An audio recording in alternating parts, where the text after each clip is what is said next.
Good evening, my name is Cyril Rodriguez. Isa ako sa mga kasama nyo sa business dito ng MGI. Magandang gabi sa mga members, sa mga magme-member at sa mga non-members na medyo interesado.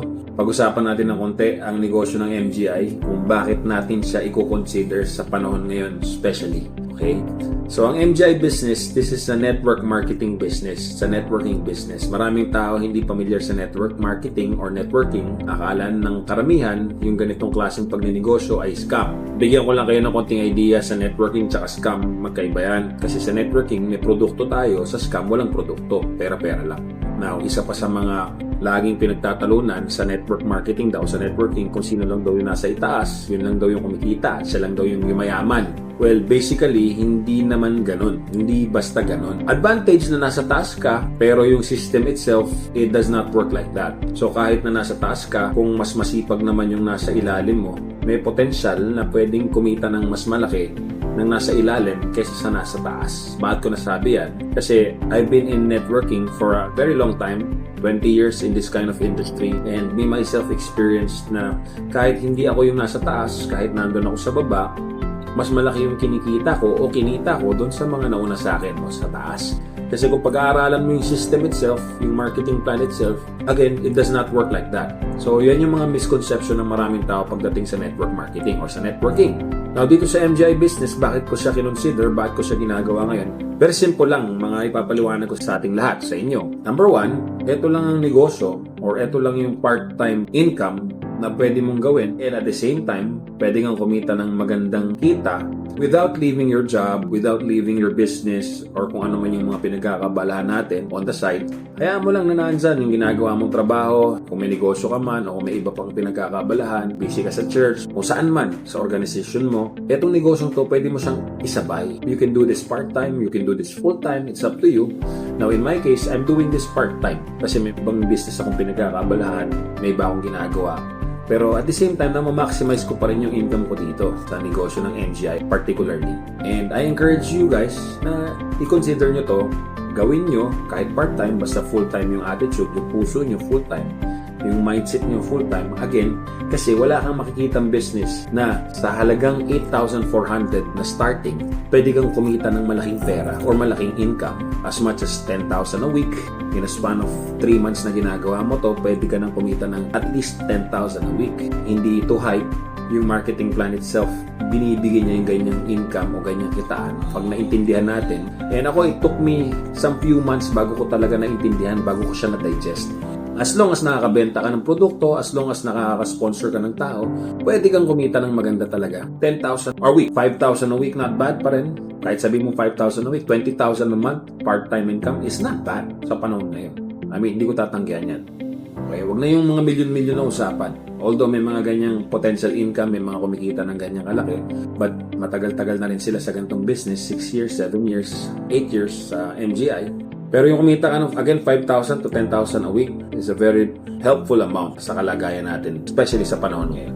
So again, bakit natin siya gagawin? Okay, bukod sa ibang sales, ang advantage ng network marketing, dito kasi meron tayong leverage na tinatawag. Ano yung leverage? Pag yung tao natin, ginawa rin yung negosyo, nakapagbenta rin ng mga products, pwede ka rin kumita base sa sales nila. So sa traditional sales, pumasok ka sa real estate, pumasok ka sa pag-ahente ng sasakyan, motors or kotse, pumasok ka sa direct selling or sa sarili mong produkto, kung ano-ano pa yan, hindi ka basta kikita ng malaking pera. And plus, hindi ka kikita dun sa mga tao na bumibili sa'yo, hindi nila pwedeng gawin yung negosyo. Unlike dito, pag bumili sa'yo, pwede nilang gawin yung negosyo, pwede kang kumita sa kanila. Yun yung leverage. Halimbawa, may karinderya ka, hindi mo naman pwedeng ituro yung karinderya sa kapitbahay mo. Magiging competition mo siya. Hindi ka pwedeng kumita dun sa karinderya niya. Hindi mo pwedeng ituro yung sari-sari store mo, grocery store mo, doon sa kabilang loke na kilala mo. Kasi again, magiging competition mo siya. Dito, the more na maraming sumasama sa'yo, hindi mo sila competition. Nagiging part siya ng team mo. Nagiging way para kumita ka and kumita din sila at the same time. So this is a helping business. Mas lalaki yung income mo kapag tinulungan mo yung mga tao na nasa ilalim mo, nasa organization mo. That's how it works.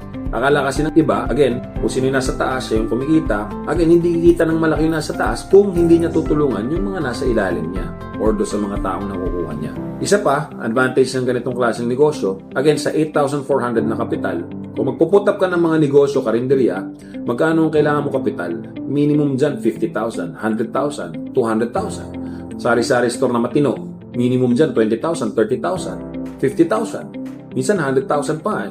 Depende kung may ref ka, etc. etc. So, doon pa lang, sa ilalabas mong pera, sa ilalabas mong puhunan, ganong kalaki ng ilalabas mong puhunan, tapos yung babalik sa yung pera, yung babalik sa yung income, magkano lang. Swerte ka na kung maka 10% to 20% to 30% ka a month na income base doon sa nilabas mong pera. Swerte ka na nun. Whereas dito, naglabas ka ng 8,400, nakabenta ka ng 2 salamin, left and right, kumita ka na kagad ng 9,800. So yung 8,400 mo, bawi na kagad, 2 tao pa lang. Kailangan mo lang maintindihan paano gawin yung business ng tama. At yun yung purpose ng video na to, yun yung purpose ng mga sponsors nyo na naandyan nakaalalay sa inyo, for you to keep on learning how to do this business, how to market the products, and how to do this business properly. And para makita mo yung potential income pagdating ng time. Well, actually, I don't think na mahabang panahon nga ang kailangan para kitain mo yung kinita mo. Kasi kagaya ko, I've been in this business for, again, 20 years. And ito yung reason kung ba't nagsasalita ako para maging guide sa inyo na yung kinita namin, mas kaya nyo kitain ng mas mabilis kasi hindi nyo nadadanasin yung mga mali na ginawa namin nung nagsisimula kami. So, kumbaga, ibang challenges na yung may experience nyo. Kasi halos lahat ng naranasan namin, ikukwento namin sa inyo, i-share namin sa inyo kung paano gawin tama ang negosyo ng network marketing dito sa MGI Business. Now, one more big advantage ng company natin, yung product natin. Very lucrative product natin, salamin, apparels, underwear, belt, nano belt, gloves, meron pang pantulog, meron neck belt, medyas, knee guard, etc. etc. na merong healing effect, which is wala tayong kalaban sa market. Unlike food supplements, hindi ko sinisiraan ng food supplement, hindi ko sinisiraan ng herbal supplement, pero matagal-tagal ako sa herbal. Hanggang ngayon, uminom ako ng herbal. I love network marketing products na herbal. Pero kung ima-market natin, sobrang hard selling. Ang daming paliwanag, ang daming tanong, ang daming kung paano mo i-convince yung tao. Sobrang komplikado. Kumpara dito sa apparels, wala ka na ipapaliwanag masyado. I-explain mo lang kung ano yung laman niya, kung saan siya gawa, and kung ano yung elements na meron siya, kung bakit siya nakakapag-emit ng healing effects. As basic as that. Wala tayong kalaban sa market sa produkto. So, yun yung maganda. Sa mga nagsasabi na matagal na yung company, 8 years, 7 years sa Pilipinas, well, yun na nga yung point eh. Kasi nagkaroon ng pandemic and halos 3 years to 4 years tumigil yung mundo. Pero nung pandemic, nag-thrive pa rin si MGI. Kumita pa rin siya. Hindi siya nagsara. So, dalawa lang ibig sabihin nun. It's either maraming pera si MGI or marami silang sales nung pandemic. Either way, wala kang lulusutan. Parehas positive para sa kumpanya ng MGI. So basically, parang nagsisimula pa lang to, halos parang 2 to 3 years pa lang siya post-pandemic. So this is the perfect time na sumali tayo.